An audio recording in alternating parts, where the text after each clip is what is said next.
Well, I guess I came to this exhibition with an expectation that was based on the success of the first one and the prospect of addressing a concept that I find particularly engaging. Stuart Elliott was the person who came up with the whole idea of the concept for the show, and the artist's response at the first occasion was so intense and so engaging and so convincing that it just seemed a shame to not allow that process to kind of generate again and have an organic kind of response with a new group of artists.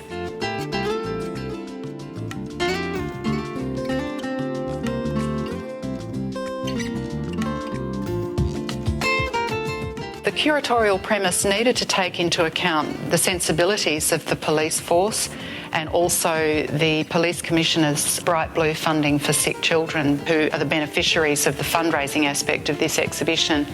So we had to be mindful. These are really sensitive materials and they have histories that we're not entirely sure of, and they're really poignant histories in one way or another.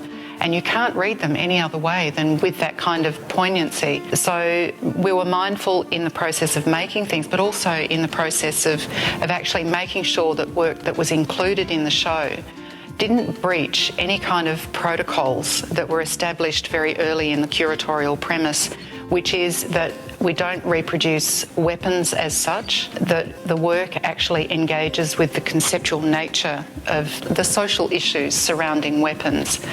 And I suppose a good example of how this really came home to us was on Anzac Day when Stuart and I were down here beginning the installation process and noticing that actually a lot of the materials have come from .303 rifles, which were standard military issue.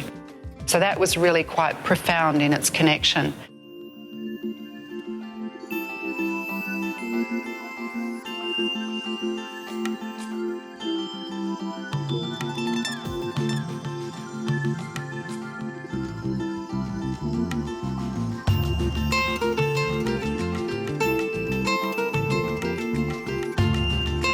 Once I saw the work starting to come in, a story started to develop of how we could put those works together. So in all, the whole exhibition kind of creates a narrative, but there are narratives within the whole narrative. So you'll find little pockets of the exhibition that have suggestions to and fro between different works. The most obvious one is the herbarium wall as you enter the exhibition.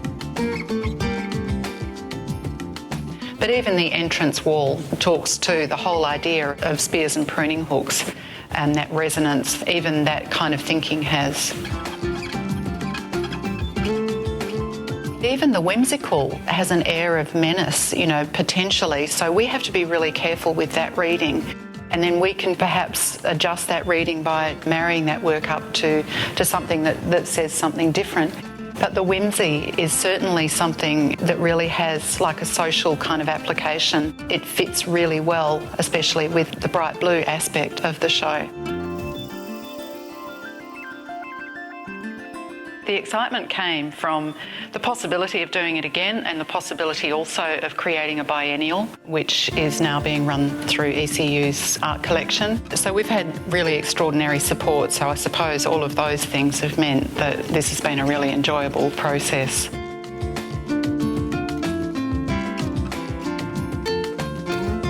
We invited some artists on this occasion to come back again, but about half of the group of artists are completely new to the process, and all of the responses have been absolutely surprising and original and innovative and amazing.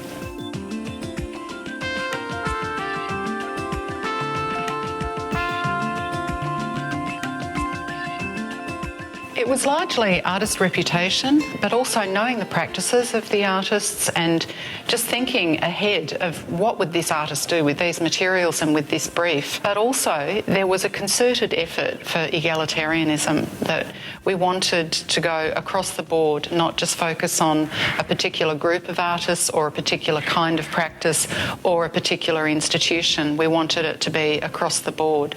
So that was the basis of the invitation list, and this is what we've come up with.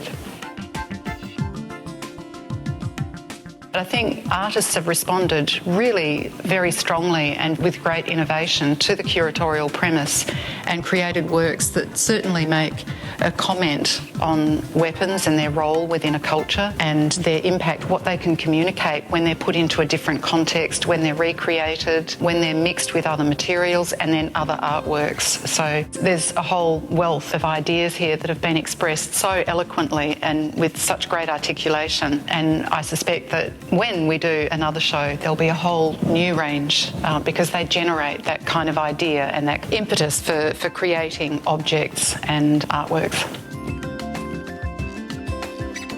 It does have public appeal. We're communicating not just with an arts elite or an arts educated audience. This is telling a story in a different way, and because of the material side of this project, people have a level of recognition already, so they have a benchmark from which to kind of read the work. They know these were ex-weapons and now they're reconfigured, so what does that say about the weapons? They could be a fashion item, they could be a whimsical set or a semaphore set for whatever purpose they've been put to. They have a different message to communicate. So I do think having that ability to speak in a new context with a new audience is absolutely critical to arts practice and to all of the artists involved. It's positive all around, and ultimately that's what the original brief for the show was when Stuart Elliott and Ian Boyd hatched this scheme in 2011. That was the intention. It is that idea of turning something with potentially negative impact into something that's decidedly positive on a number of levels. Serious, whimsical, gadgety, all of those things have a role in this exhibition. All of those different ways of making works have been explored here, and I think that's extraordinary.